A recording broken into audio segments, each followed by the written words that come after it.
नमस्कार, मैं doctor Himanshu Dwivedi, orthopaedician, RD multi speciality hospital से वाराणसी। आज हम ऑस्टियोपोरोसिस के बारे में बात करेंगे। ऑस्टियोपोरोसिस जिसमें हमारी बोन बहुत कमज़ोर हो जाती है, बहुत वीकेंड हो जाती है। आप देखे होंगे कि एक सर्टेन एज के बाद हमारी बोन बहुत ज़्यादा कमज़ोर, विटामिन्स की कमी की वजह से बहुत ज़्यादा कमज़ोर होने लगती है, जिसकी वजह से बहुत से हमारे ओपीडी में पेशेंट्स आते हैं, एज पेशेंट आते हैं जो ये कंप्लेन लेके आते हैं कि साहब डॉक्टर साहब हमें बहुत ज़्यादा लोअर बैक प्रॉब्लम हो रही है। लोअर बैक के एरिया आप ये देखिए, इस साइड में बहुत ज़्यादा पेन होना, लंबर रीजन में पेन होना, हिप रीजन में पेन होना, जहाँ पे हिप फ्रैक्चर्स सबसे ज़्यादा कॉमन है, और उसके बाद आपके वर्टिब्रे फ्रैक्चर इसमें बहुत ज़्यादा ऑस्टियोपोरोसिस में कॉमन है।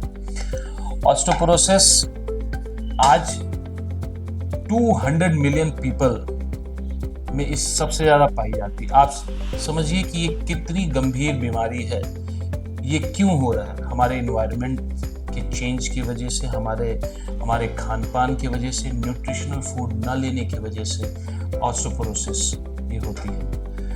ज़्यादातर ऑस्टियोपोरोसिस फीमेल में पोस्ट मेनोपॉज के टाइम पाया जाता है, जिसमें हमारी बोन और भी वीकेंड हो जाती है। आइए अब हम जानते हैं इसके रिस्क फैक्टर के बारे में। ऑस्टियोपोरोसिस के रिस्क फैक्टर 50+ के लोगों में ये बहुत ज़्यादा पाया जाता है। उसके बाद ये फैमिली हिस्ट्री के कारण भी ये होता है। लैक ऑफ एक्सरसाइज की वजह से भी ये होता है। दूसरा, स्मोकिंग, अल्कोहल के वजह से भी ये होता है।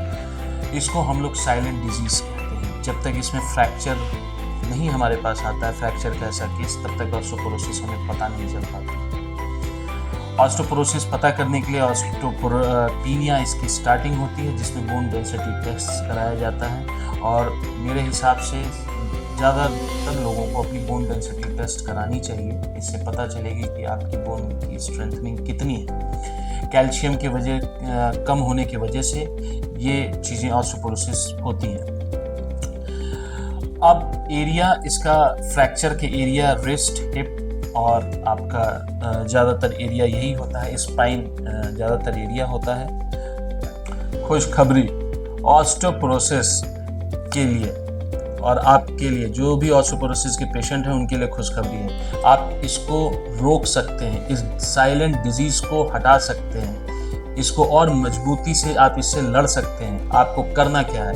कैल्शियम का इंटेक करना है, अच्छे कैल्शियम रिच फूड को लेना है, जिसमें मिल्क हो गया, लीफी ग्रीन वेजिटेबल्स हो गई, इसको आपको लेना है। आपको विटामिन डी लेना है, विटामिन डी। सनलाइट सप्लीमेंट्स जो सन पे, तो अब सनलाइट सप्लीमेंट्स का मतलब क्या है? सनलाइट का कि आपको डायरेक्ट एकदम सन के कांटेक्ट में नहीं आना है। कई बार ये डर्मेटोलॉजिस्ट इसमें कॉन्ट्रडिक्ट कर देंगे मुझे कि बहुत सी डिजीज सनलाइट से भी होती हैं।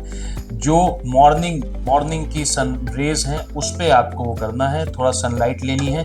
अब विंटर्स आने वाले हैं, विंटर्स में भी आप सनलाइट ले सकते हैं। रेगुलर एक्सरसाइज, आप अच्छी रेगुलर एक्सरसाइज कर सकते हैं, वॉकिंग कर सकते हैं, ब्रिक्स वॉकिंग कर सकते हैं, डांसिंग करिए, बहुत अच्छा है। डांसिंग करना भी इसके लिए बहुत अनिवार्य है। आप अच्छी तरीके से रिच फूड सप्लीमेंट्स आप ले सकते हैं, रिच फूड सप्लीमेंट।